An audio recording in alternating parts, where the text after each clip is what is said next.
अथ श्री बगलामुखी कवचम्। ओम श्री गणेशाय नमः। श्रुत्वा च बगला पूजां स्तोत्रं चापि महेश्वरम्। इदानीं श्रोतुमिच्छामि कवचं वद मे प्रभो। वैरिनाशकरं दिव्यं सर्वाशुभविनाशनं शुभदं स्मरणात् पुण्यं त्राहि मां दुःखनाशनं। श्रीभैरव उवाच कवचं शृणु वक्ष्यामि भैरवी प्राणवल्लभे। पठित्वा धारयित्वा तु त्रैलोक्ये विजयी भवेत्। विनियोगः। ओम अस्य श्री बगलामुखी कवचस्य नारदर्षिरनुष्टुप् छन्दः। श्री बगलामुखी देवता लं बीजं ऐं कीलकं पुरुषार्थचतुष्टये जपे विनियोगः। शिरो मे बगला पातु हृदये काक्षरी परा। ओम ह्रीं ओम ललाटे च बगला वैरिनाशिनी। गदा हस्ता सदा पातु मुखं मे मोक्षदायिनी। वैरिजिह्वान्धरा पातु कंठं मे बगलामुखी। उदरं नाभिदेशं च पातु नित्यं परात्परा। परात्पर परा पातु मम गुह्यं सुरेश्वरी। हस्तौ चैव तथा पातु पार्वती परिपातु मे। विवादे विषमे घोरे संग्रामे रिपुसंकटे। पीताम्बरधरा पातु सर्वांगं शिवनर्तकी। श्रीविद्यासमयो पातु मातंगी दुरिता शिवा। पातु पुत्रं सुतां चैव कलत्रं कालिका मम। पातु नित्यं भ्रातरं मे पितरं शूलिनी सदा। संदेही बगला देव्याः कवचं मन्मुखोदितं। नैवेद्यममुख्याय सर्वसिद्धिप्रदायकं।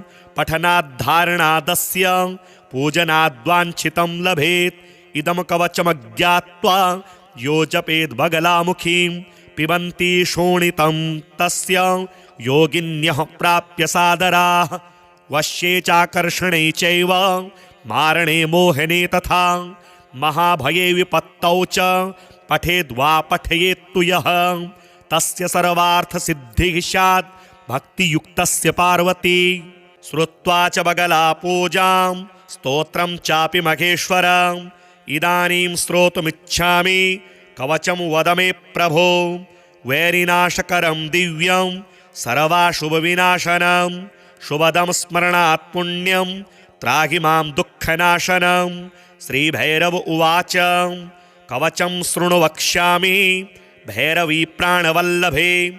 पठित्वा धारयित्वा तु त्रैलोक्ये विजयी भवेत्। विनियोगः।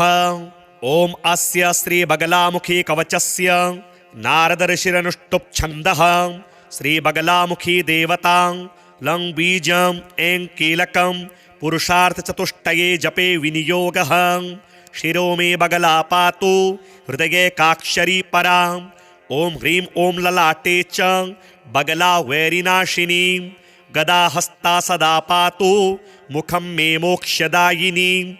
वैरिजिह्वान्धरा पातु कंठं मे बगलामुखी।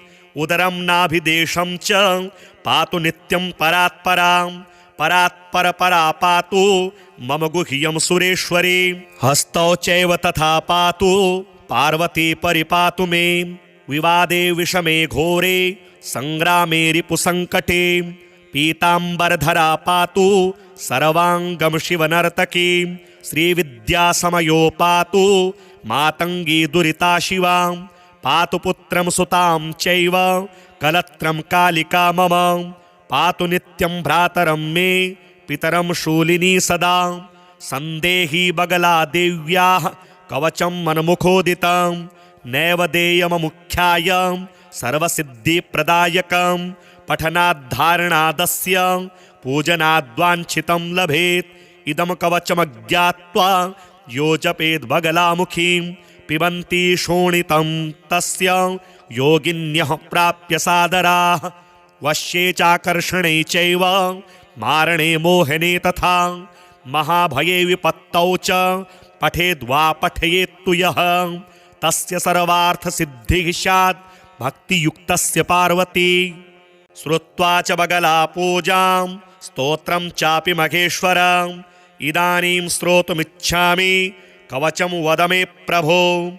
वैरिनाशकरं दिव्यं सर्वाशुभविनाशनं शुभदं स्मरणात् पुण्यं त्राहि मां दुःखनाशनं। श्रीभैरव उवाच कवचं शृणु वक्ष्यामि भैरवी प्राणवल्लभे पठित्वा धारयित्वा तु त्रैलोक्ये विजयी भवेत्। विनियोगः। ॐ अस्य श्रीबगलामुखी कवचस्य नारदर्षिरनुष्टुप् छन्दः श्रीबगलामुखी देवता लं बीजं ऐं कीलकं पुरुषार्थचतुष्टये जपे विनियोगः। शिरो मे बगला पातु हृदये काक्षरी परा। ॐ ह्रीं ॐ ललाटे च बगला वैरिनाशिनी गदा हस्ता सदा पातु मुखं मे मोक्षदायिनी। वैरिजिह्वान्धरा पातु कंठं मे बगलामुखी। उदरं नाभिदेशं च पातु नित्यं परात्परा। परात्परपरा पातु मम गुह्यं सुरेश्वरी। हस्तौ चैव तथा पातु पार्वती परिपातु मे। विवादे विषमे घोरे संग्रामे रिपुसङ्कटे पीताम्बरधरा पातु सर्वाङ्गं शिवनर्तकी। श्रीविद्यासमयो पातु मातङ्गी दुरिता शिवा। पातु पुत्रं सुतां चैव कलत्रं कालिका मम। पातु नित्यं भ्रातरं मे पितरं शूलिनी सदा। सन्देही बगला देव्याः कवचं मन्मुखोदितं नैव देयममुख्याय सर्वसिद्धिप्रदायकं। पठनाद्धारणादस्य पूजनाद्वाञ्छितं लभेत्। इदं कवचमज्ञात्वा यो जपेद् बगलामुखीं पिबन्ति शोणितं तस्य योगिन्यः प्राप्य सादराः। वश्ये चाकर्षणे चैव मारणे मोहने तथा महाभये विपत्तौ च पठेद्वा पठयेत्तु यः तस्य सर्वार्थसिद्धिः स्यात् भक्तियुक्तस्य पार्वती। श्रुत्वा च बगला पूजां स्तोत्रं चापि महेश्वरम् इदानीं श्रोतुमिच्छामि कवचं वद मे प्रभो। वैरिनाशकरं दिव्यं सर्वाशुभविनाशनं शुभदं स्मरणात् पुण्यं त्राहि मां दुःखनाशनं। श्रीभैरव उवाच कवचं शृणु वक्ष्यामि भैरवी प्राणवल्लभे पठित्वा धारयित्वा तु त्रैलोक्ये विजयी भवेत्। विनियोगः। ॐ अस्य श्रीबगलामुखी कवचस्य नारदर्षिरनुष्टुप् छन्दः श्रीबगलामुखी देवता लं बीजं ऐं कीलकं पुरुषार्थचतुष्टये जपे विनियोगः। शिरो मे बगला पातु हृदये काक्षरी परा। ॐ ह्रीं ॐ ललाटे च बगला वैरिनाशिनी गदा हस्ता सदा पातु मुखं मे मोक्षदायिनी। वैरिजिह्वान्धरा पातु कंठं मे बगलामुखी। उदरं नाभिदेशं च पातु नित्यं परात्परा। परात्परपरा पातु मम गुह्यं सुरेश्वरी। हस्तौ चैव तथा पातु पार्वती परिपातु मे। विवादे विषमे घोरे संग्रामे रिपुसङ्कटे पीताम्बरधरा पातु सर्वाङ्गं शिवनर्तकी। श्रीविद्यासमयो पातु मातङ्गी दुरिता शिवा। पातु पुत्रं सुतां चैव कलत्रं कालिका मम। पातु नित्यं भ्रातरं मे पितरं शूलिनी सदा। सन्देही बगला देव्याः कवचं मन्मुखोदितं नैव देयममुख्याय सर्वसिद्धिप्रदायकं। पठनाद्धारणादस्य पूजनाद्वाञ्छितं लभेत्। इदं कवचमज्ञात्वा यो जपेद् बगलामुखीं पिबन्ति शोणितं तस्य योगिन्यः प्राप्य सादराः। वश्ये चाकर्षणे चैव मारणे मोहने तथा महाभये विपत्तौ च पठेद्वा पठयेत्तु यः तस्य सर्वार्थसिद्धिः स्यात् भक्तियुक्तस्य पार्वती। श्रुत्वा च बगला पूजां स्तोत्रं चापि महेश्वरम् इदानीं श्रोतुमिच्छामि कवचं वद मे प्रभो। वैरिनाशकरं दिव्यं सर्वाशुभविनाशनं शुभदं स्मरणात् पुण्यं त्राहि मां दुःखनाशनं। श्रीभैरव उवाच कवचं शृणु वक्ष्यामि भैरवी प्राणवल्लभे पठित्वा धारयित्वा तु त्रैलोक्ये विजयी भवेत्। विनियोगः। ॐ अस्य श्रीबगलामुखी कवचस्य नारदर्षिरनुष्टुप् छन्दः श्रीबगलामुखी देवता लं बीजम् ऐं कीलकं पुरुषार्थचतुष्टये जपे विनियोगः। शिरो मे बगला पातु हृदये काक्षरी परा। ॐ ह्रीं ॐ ललाटे च बगला वैरिनाशिनी। गदा हस्ता सदा पातु मुखं मे मोक्षदायिनी। वैरिजिह्वान्धरा पातु कंठं मे बगलामुखी। उदरं नाभिदेशं च पातु नित्यं परात्परा। परात्पर परा पातु मम गुह्यं सुरेश्वरी। हस्तौ चैव तथा पातु पार्वती परिपातु मे। विवादे विषमे घोरे संग्रामे रिपुसंकटे। पीताम्बरधरा पातु सर्वांगं शिवनर्तकी। श्रीविद्यासमयो पातु मातंगी दुरिता शिवा। पातु पुत्रं सुतां चैव कलत्रं कालिका मम। पातु नित्यं भ्रातरं मे पितरं शूलिनी सदा। संदेही बगला देव्याः कवचं मन्मुखोदितं। नैव देयममुख्याय सर्वसिद्धिप्रदायकं। पठनाद्धारणादस्य पूजनाद्वाञ्छितं लभेत्। इदं कवचमज्ञात्वा यो जपेद् बगलामुखीं पिबन्ति शोणितं तस्य योगिन्यः प्राप्य सादराः। वश्ये चाकर्षणे चैव मारणे मोहने तथा। महाभये विपत्तौ च पठेद्वा पठयेत्तु यः तस्य सर्वार्थसिद्धिः स्यात् भक्तियुक्तस्य पार्वती। श्रुत्वा च बगला पूजां स्तोत्रं चापि महेश्वरम्। इदानीं श्रोतुमिच्छामि कवचं वद मे प्रभो। वैरिनाशकरं दिव्यं सर्वाशुभविनाशनं। शुभदं स्मरणात् पुण्यं त्राहि मां दुःखनाशनं। श्रीभैरव उवाच कवचं शृणु वक्ष्यामि भैरवी प्राणवल्लभे। पठित्वा धारयित्वा तु त्रैलोक्ये विजयी भवेत्। विनियोगः। ॐ अस्य श्रीबगलामुखी कवचस्य नारदर्षिरनुष्टुप् छन्दः श्रीबगलामुखी देवता लं बीजम् ऐं कीलकं पुरुषार्थचतुष्टये जपे विनियोगः। शिरो मे बगला पातु हृदये काक्षरी परा। ॐ ह्रीं ॐ ललाटे च बगला वैरिनाशिनी। गदा हस्ता सदा पातु मुखं मे मोक्षदायिनी। वैरिजिह्वान्धरा पातु कंठं मे बगलामुखी। उदरं नाभिदेशं च पातु नित्यं परात्परा। परात्पर परा पातु मम गुह्यं सुरेश्वरी। हस्तौ चैव तथा पातु पार्वती परिपातु मे।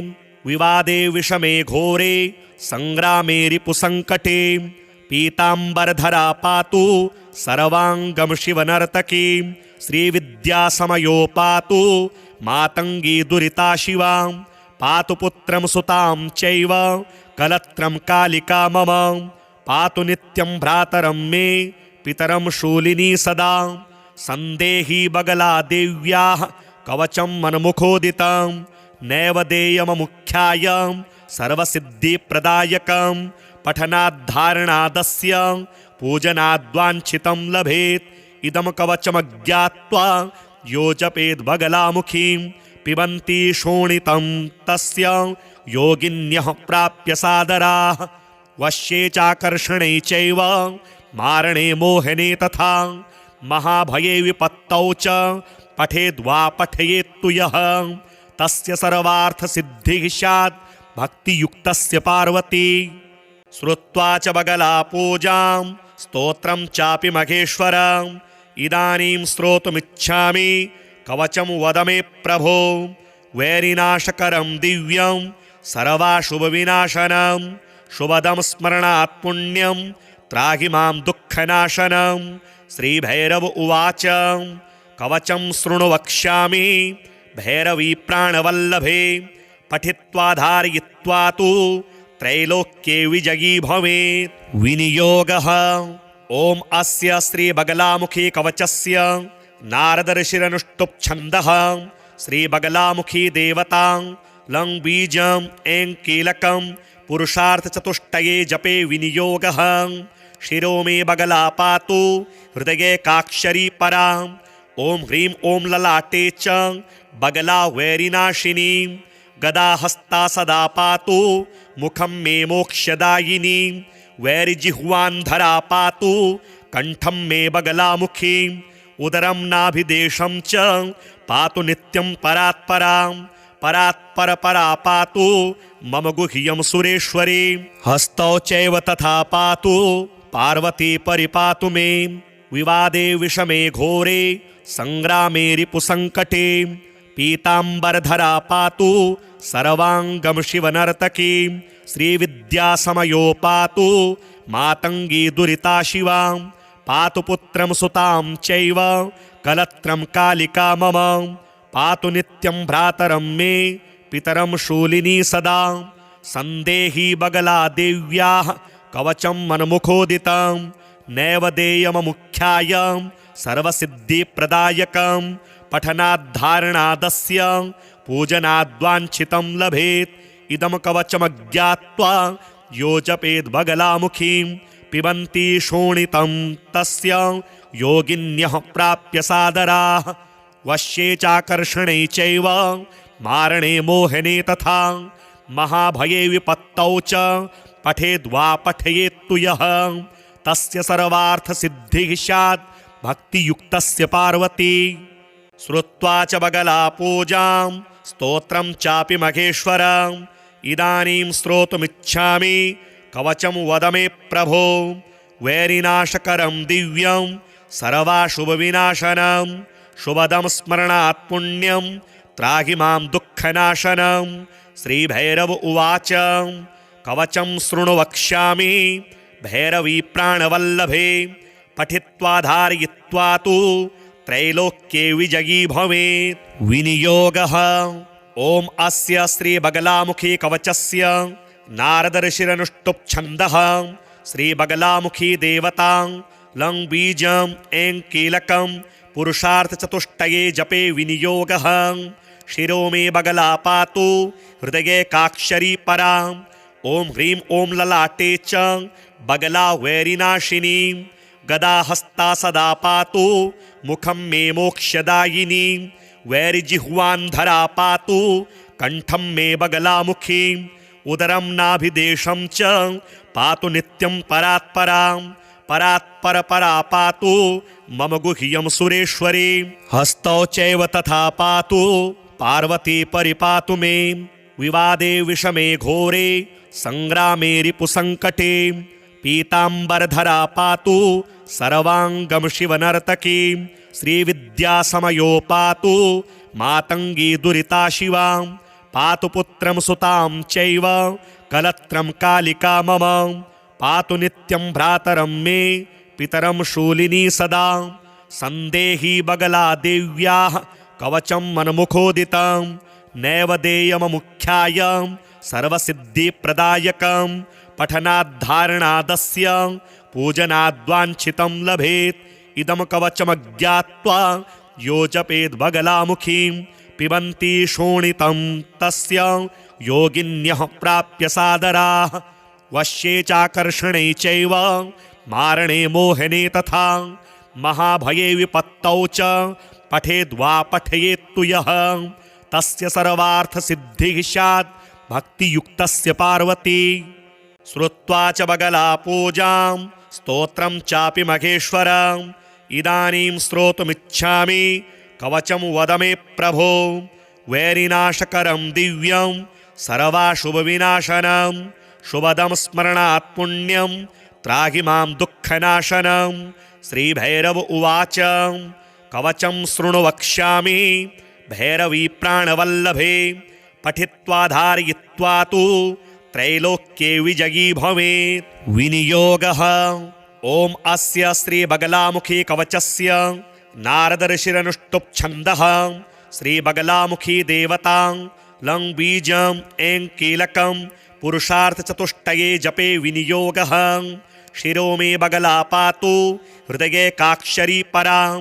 ॐ ह्रीं ॐ ललाटे च बगला वैरिनाशिनी गदा हस्ता सदा पातु मुखं मे मोक्षदायिनी वैरिजिह्वान्धरा पातु कंठं मे बगलामुखी उदरं नाभिदेशं च पातु नित्यं परात्परां परात्पर परा पातु मम गुह्यं सुरेश्वरी हस्तौ चैव तथा पातु पार्वती परिपातु मे विवादे विषमे घोरे संग्रामे रिपुसंकटे पीतांबरधरा पातु सर्वांगं शिवनर्तकी श्रीविद्यासमयो पातु मातंगी दुरिता शिवा पातु पुत्रं सुतां चैव कलत्रं कालिका मम पातु नित्यं भ्रातरं मे पितरं शूलिनी सदा संदेही बगला देव्याः कवचं मन्मुखोदितं नैवेद्यममुख्याय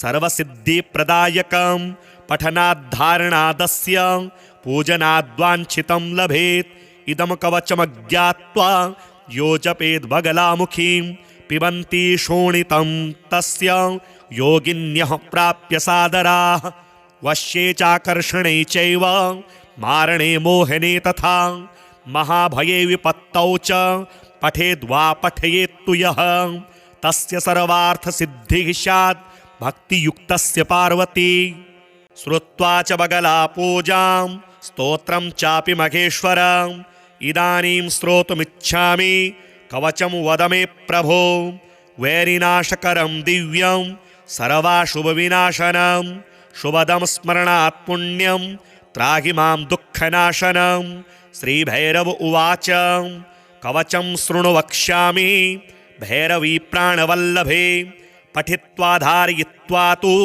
त्रैलोक्ये विजयी भवेत् विनियोगः ॐ अस्य श्रीबगलामुखी कवचस्य नारदर्षिरनुष्टुप् श्रीबगलामुखी देवतां लं बीजं ऐं कीलकं पुरुषार्थचतुष्टये जपे विनियोगः शिरो मे बगला पातु हृदये काक्षरी परां ॐ ह्रीं ॐ ललाटे च बगला वैरिनाशिनी गदा हस्ता सदा पातु मुखं मे मोक्षदायिनी वैरिजिह्वान्धरा पातु कंठं मे बगलामुखी उदरं नाभिदेशं च पातु नित्यं परात्परां परात्पर परा पातु मम गुह्यं सुरेश्वरी हस्तौ चैव तथा पातु पार्वती परिपातु मे विवादे विषमे घोरे संग्रामे रिपुसंकटे पीतांबरधरा पातु सर्वांगं शिवनर्तकी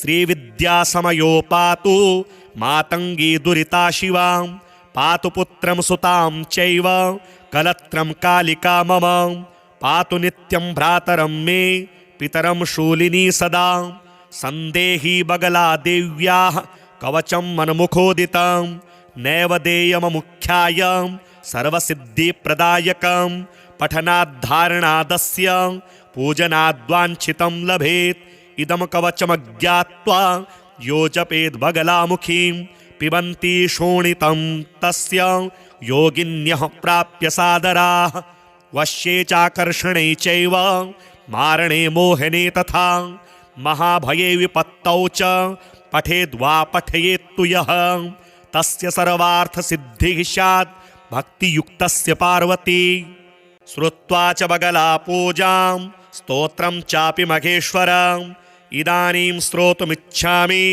कवचं वद मे प्रभो वैरिनाशकरं दिव्यं सर्वाशुभविनाशनं शुभदं स्मरणात् पुण्यं त्राहि मां दुःखनाशनं श्रीभैरव उवाच कवचं शृणु वक्ष्यामि भैरवी प्राणवल्लभे पठित्वा धारयित्वा तु त्रैलोक्ये विजयी भवेत् विनियोगः ॐ अस्य श्रीबगलामुखी कवचस्य नारदर्षिरनुष्टुप् श्रीबगलामुखी देवतां लं बीजं ऐं कीलकं पुरुषार्थचतुष्टये जपे विनियोगः शिरो मे बगला पातु हृदये काक्षरी परां ॐ ह्रीं ॐ ललाटे च बगला वैरिनाशिनी गदा हस्ता सदा पातु मुखं मे मोक्षदायिनी वैरिजिह्वान्धरा पातु कंठं मे बगलामुखी उदरं नाभिदेशं च पातु नित्यं परात्परां परात्परपरा पातु मम गुह्यं सुरेश्वरी हस्तौ चैव तथा पातु पार्वती परिपातु मे विवादे विषमे घोरे संग्रामे रिपुसङ्कटे पीताम्बरधरा पातु सर्वाङ्गं शिवनर्तकी श्रीविद्यासमयो पातु मातङ्गी दुरिता शिवा पातु पुत्रं सुतां चैव कलत्रं कालिका मम पातु नित्यं भ्रातरं मे पितरं शूलिनी सदा सन्देही बगला देव्याः कवचं मन्मुखोदितं नैव देयममुख्याय सर्वसिद्धिप्रदायकं पठनाद्धारणादस्य पूजनाद्वाञ्छितं लभेत् इदं कवचमज्ञात्वा यो जपेद् बगलामुखीं पिबन्ति शोणितं तस्य योगिन्यः प्राप्य सादराः वश्ये चाकर्षणे चैव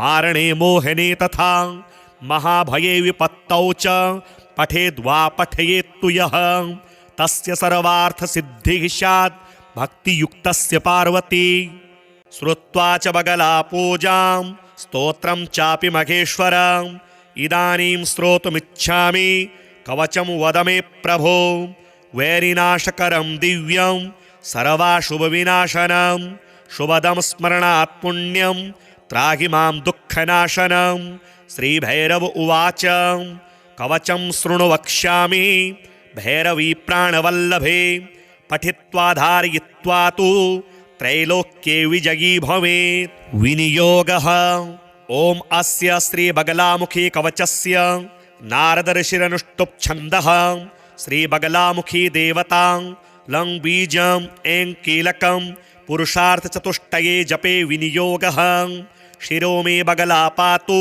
हृदये काक्षरी परा ॐ ह्रीं ॐ ललाटे च बगला वैरिनाशिनी गदाहस्ता सदा पातु मुखं मे मोक्षदायिनी वैरिजिह्वान्धरा पातु कण्ठं मे बगलामुखी उदरं नाभिदेशं च पातु नित्यं परात्परां परात्परपरा पातु मम गुह्यं सुरेश्वरी हस्तौ चैव तथा पातु पार्वती परिपातु मे विवादे विषमे घोरे संग्रामे रिपुसङ्कटे पीताम्बरधरा पातु सर्वाङ्गं शिवनर्तकी श्रीविद्यासमयो पातु मातङ्गी दुरिता शिवा पातु पुत्रं सुतां चैव कलत्रं कालिका मम पातु नित्यं भ्रातरं मे पितरं शूलिनी सदा सन्देही बगला देव्याः कवचं मन्मुखोदितं नैव देयममुख्याय सर्वसिद्धिप्रदायकं पठनाद्धारणादस्य पूजनाद्वाञ्छितं लभेत् इदं कवचमज्ञात्वा यो जपेद् बगलामुखीं पिबन्ति शोणितं तस्य योगिन्यः प्राप्य सादराः वश्ये चाकर्षणे चैव मारणे मोहने तथा महाभये विपत्तौ च पठेद्वा पठयेत्तु यः तस्य सर्वार्थसिद्धिः स्यात् भक्तियुक्तस्य पार्वती श्रुत्वा च बगला पूजां स्तोत्रं चापि महेश्वरम् इदानीं श्रोतुमिच्छामि कवचं वद मे प्रभो वैरिनाशकरं दिव्यं सर्वाशुभविनाशनं शुभदं स्मरणात् पुण्यं त्राहि मां दुःखनाशनं श्रीभैरव उवाच कवचं शृणु वक्ष्यामि भैरवी प्राणवल्लभे पठित्वा धारयित्वा तु त्रैलोक्ये विजयी भवेत् विनियोगः ॐ अस्य श्रीबगलामुखी कवचस्य नारदऋषिरनुष्टुप् छन्दः श्रीबगलामुखी देवता लं बीजं ऐं कीलकं पुरुषार्थचतुष्टये जपे विनियोगः शिरो मे बगला पातु हृदये काक्षरी परा ॐ ह्रीं ॐ ललाटे च बगला वैरिनाशिनी गदाहस्ता सदा पातु मुखं मे मोक्षदायिनी वैरिजिह्वान्धरा पातु कण्ठं मे बगलामुखी उदरं नाभिदेशं च पातु नित्यं परात्परां परात्परपरा पातु मम गुह्यं सुरेश्वरी हस्तौ चैव तथा पातु पार्वती परिपातु मे विवादे विषमे घोरे सङ्ग्रामे रिपुसङ्कटे पीताम्बरधरा पातु सर्वाङ्गं शिवनर्तकी श्रीविद्यासमयो पातु मातङ्गी दुरिता शिवा पातु पुत्रं सुतां चैव कलत्रं कालिका मम पातु नित्यं भ्रातरं मे पितरं शूलिनी सदा सन्देही बगला देव्याः कवचं मन्मुखोदितं नैवेद्यममुख्याय सर्वसिद्धिप्रदायकं पठनाद्धारणादस्य पूजनाद्वाञ्छितं लभेत् इदं कवचमज्ञात्वा यो जपेद् बगलामुखीं पिबन्ति शोणितं तस्य योगिन्यः प्राप्य सादराः वश्ये चाकर्षणे चैव मारणे मोहने तथा महाभये विपत्तौ च पठेद्वा पठयेत्तु यः तस्य सर्वार्थसिद्धिः स्यात् भक्तियुक्तस्य पार्वती श्रुत्वा च बगला पूजां स्तोत्रं चापि महेश्वरम् इदानीं श्रोतुमिच्छामि कवचं वद मे प्रभो वैरिनाशकरं दिव्यं सर्वाशुभविनाशनं शुभदं स्मरणात् पुण्यं त्राहि मां दुःखनाशनं श्रीभैरव उवाच कवचं शृणु वक्ष्यामि भैरवी प्राणवल्लभे पठित्वा धारयित्वा तु त्रैलोक्ये विजयी भवेत् विनियोगः ॐ अस्य श्रीबगलामुखी कवचस्य नारदर्षिरनुष्टुप् छन्दः श्रीबगलामुखी देवता लं बीजम् ऐं कीलकं पुरुषार्थचतुष्टये जपे विनियोगः शिरो मे बगला पातु हृदये काक्षरी परा ॐ ह्रीं ॐ ललाटे च बगला वैरिनाशिनी गदा हस्ता सदा पातु मुखं मे मोक्षदायिनी वैरिजिह्वान्धरा पातु कंठं मे बगलामुखी उदरं नाभिदेशं च पातु नित्यं परात्परां परात्परपरा पातु मम गुह्यं सुरेश्वरी हस्तौ चैव तथा पातु पार्वती परिपातु मे विवादे विषमे घोरे सङ्ग्रामे रिपुसङ्कटे पीताम्बरधरा पातु सर्वाङ्गं शिवनर्तकी श्रीविद्यासमयो पातु मातङ्गी दुरिता शिवा पातु पुत्रं सुतां चैव कलत्रं कालिका मम पातु नित्यं भ्रातरं मे पितरं शूलिनी सदा सन्देही बगला देव्याः कवचं मन्मुखोदितं नैवेद्यममुख्याय सर्वसिद्धिप्रदायकं पठनाद्धारणादस्य पूजनाद्वाञ्छितं लभेत् इदं कवचमज्ञात्वा यो जपेद् बगलामुखीं पिबन्ति शोणितं तस्य योगिन्यः प्राप्य सादराः वश्ये चाकर्षणे चैव मारणे मोहने तथा महाभये विपत्तौ च पठेद्वा पठयेत्तु यः तस्य सर्वार्थसिद्धिः स्यात् भक्तियुक्तस्य पार्वती श्रुत्वा च बगला पूजां स्तोत्रं चापि महेश्वरम् इदानीं श्रोतुमिच्छामि कवचं वद मे प्रभो वैरिनाशकरं दिव्यं सर्वाशुभविनाशनं शुभदं स्मरणात् पुण्यं त्राहि मां दुःखनाशनं श्रीभैरव उवाच कवचं शृणु वक्ष्यामि भैरवी प्राणवल्लभे पठित्वा धारयित्वा तु त्रैलोक्ये विजयी भवेत् विनियोगः ॐ अस्य श्रीबगलामुखी कवचस्य नारदर्षिरनुष्टुप् छन्दः श्रीबगलामुखी देवता लं बीजम् ऐं कीलकं पुरुषार्थचतुष्टये जपे विनियोगः शिरो मे बगला पातु हृदये काक्षरी परा ॐ ह्रीं ॐ ललाटे च बगला वैरिनाशिनी गदा हस्ता सदा पातु मुखं मे मोक्षदायिनी वैरिजिह्वान्धरा पातु कंठं मे बगलामुखी उदरं नाभिदेशं च पातु नित्यं परात्परां परात्परपरा पातु मम गुह्यं सुरेश्वरी हस्तौ चैव तथा पातु पार्वती परिपातु मे विवादे विषमे घोरे सङ्ग्रामे रिपुसङ्कटे पीताम्बरधरा पातु सर्वाङ्गं शिवनर्तकी श्रीविद्यासमयो पातु मातङ्गी दुरिता शिवा पातु पुत्रं सुतां चैव कलत्रं कालिका मम पातु नित्यं भ्रातरं मे पितरं शूलिनी सदा सन्देही बगला देव्याः कवचं मनमुखोदितं नैव देयममुख्याय